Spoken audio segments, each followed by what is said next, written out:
आज हम सीखने वाले हैं एक perfect handstand from beginner level. तो मेक श्योर वीडियो एंड तक देखना। तो हैंडस्टैंड बस एक कूल स्किल नहीं है, इसके बहुत सारे बेनिफिट्स भी हैं। तो हमारे सबसे पहला मोस्टली बेनिफिट है कि हमारे शोल्डर स्ट्रॉन्ग होते हैं। हमारी पूरी बॉडी हमारे शोल्डर्स के ऊपर होती है, तो शोल्डर्स में स्ट्रेंथ इंक्रीज होती है।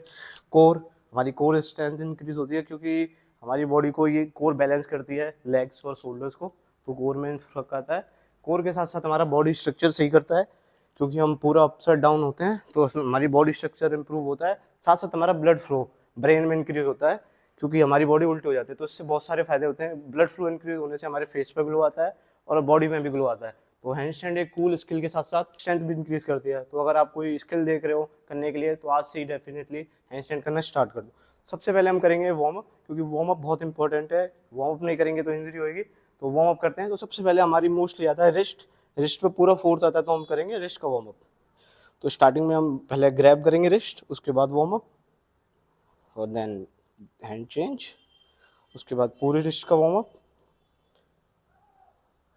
कोशिश करनी है कि हमें 5 से 10 मिनट वार्म अप करना है, जिससे हमारी इंजरी ना हो, क्योंकि इंजरी हो गई तो हमारा कोई फ़ायदा नहीं है कितने भी वर्कआउट कर ले। तो वार्म अप बहुत ज़्यादा इंपॉर्टेंट होता है। रिस्ट वार्म अप करने के बाद हमारा शोल्डर, क्योंकि शोल्डर पे रिस्ट के बाद बहुत ज़्यादा प्रेशर आता है। तो पहले वन आर्म शोल्डर रोटेशन कर लो, front and back, and then दोनों आर्म इस तरह, देन बैकवर्ड, ओके क्लीन। ये स्ट्रेच करने के बाद हल्का सा back up down side wise. Warm up करके फ्री हो चुके हैं। तो वार्म अप के बाद हम करेंगे गिरने के। तो पता है मोस्टली लोगों का क्या डर लगता है कि वो ऐसे आएंगे, हैंडस्टैंड करेंगे और गिर जाएंगे तो इंजरी हो जाएगी। सबसे मोस्टली लोगों का यही होता है कि हमें गिरने का डर लगता है, और लोग पूछते भी हैं कि भाई गिरने का डर लगता है। तो हम सबसे पहले अपनी रिस्ट स्ट्रॉन्ग करने के लिए एक एक्सरसाइज करेंगे, उसके बाद नेक्स्ट टाइम में बताएंगे कि गिरने के लिए क्या करना है। तो सबसे पहले हमें क्या करना है, फ्रॉग हैंडस्टैंड। ज़मीन पर रखने और हाथ पूरे खोल लेने।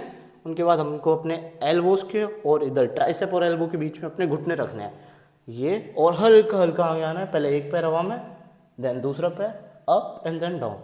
फिर दोबारा हल्का सा रोटेट कर लो हाथों को, जिससे डर ना लगे, दर्द ना हो।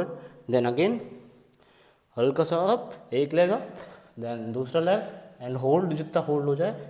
जब आप लोगों को लगे कि ये ईजी हो गया, तो उसके बाद हम करेंगे क्रो पोज। उसमें भी सेम है, ये करना है, पर हमारे अब यहाँ पे रहेंगे, थोड़े से हम ऊपर रहेंगे। अभी हम क्या थे, डाउन। अभी हमारे हिप्स और लेग थोड़े अप रहेंगे।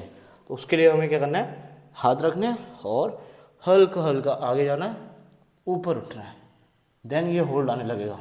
इसे कहते हैं क्रोपोज। और क्रोपोज में भी फिर हम अब जाते जाएंगे तो क्रोपोज बहुत ऊपर हो जाएगा ये। तो ये होने के बाद जब आपको लगे कि हाँ ये हो रहा है, रिस्ट में पेन नहीं हो रहा और थोड़ा थोड़ा दर्द कम लग रहा है, उसके बाद हम करेंगे गिरने की प्रैक्टिस वॉल के साथ। तो ये रही हमारी बॉल, क्लीन वॉल, क्योंकि वॉल के पास कुछ हो ना जिससे हमें लग जाए। तो अभी हमारी वॉल क्लीन है। तो हमें क्या करना है, हाथ रखने हैं थोड़े से वॉल से इतने दूर और जंप करना है पूरा। पैर अटक गए, अभी हमें लोग क्या करना है, गिरना है बस। मोस्टली हमारा अब ये काम है कि हमें गिरना है प्रॉपर, कि हमें बाद में जब हम ज़मीन पर करें बिना वॉल के, तो हमें गिरने की आदत हो। तो अभी हमारी रिस्ट स्ट्रॉन्ग हो चुकी है। तो नेक्स्ट काम बस हमारा है गिरना। तो हम गए हैंडस्टैंड में और बस गिरे, जिससे हमारी बॉडी अडप्ट करने लग जाए गिरने की। तो ये करना है जिससे बॉडी को अडप्ट होए। जब आपको लगे कि हाँ गिरने की बैलेंस हो गया है, कि अब हम सही से गिर रहे हैं और लगने का डर खत्म हो रहा है, अब कॉन्फिडेंस बिल्ड हो रहा है, और गिरने की प्रैक्टिस करने के बाद हम करेंगे अपना वॉल प्रैक्टिस, जिससे हम कर पाएँ हैंड स्टैंड होल्ड। तो ये हमारा मेन थिंग। इसके लिए हमें अपने हाथ रखने हैं वॉल से थोड़े से दूर, आधा मीटर, एंड देन हमें बस किक करना है। हमने गिरने की प्रैक्टिस कर रखी है, तो बस हमें होल्ड करना है। हमारे पैर मुड़े हुए कुछ भी है, बस होल्ड रखो जितना हो। शोल्डर में पेन होते ही नीचे आ जाओ। इसके हमें 3-4 ड्रिल करनी है, 5-6, जितनी आप ड्रिल कर पाओ और आपको लगे कि हाँ और कर सकते हो ये, and then hold. No matter आप टेढ़े हो सीधे हो, आप कर रहे हो वही भी अच्छा है, आप कर पा रहे हो, रुक पा रहे हो पैर लगा के। तो इसके बाद हम करेंगे हम कंटिन्यू नेक्स्ट वीडियो में। अगर वीडियो अच्छी लगी हो तो लाइक करना और बताना कमेंट में कि आपका क्या लेवल है। मिलते हैं आपसे नेक्स्ट वीडियो में। Hope you enjoy the video. Bye.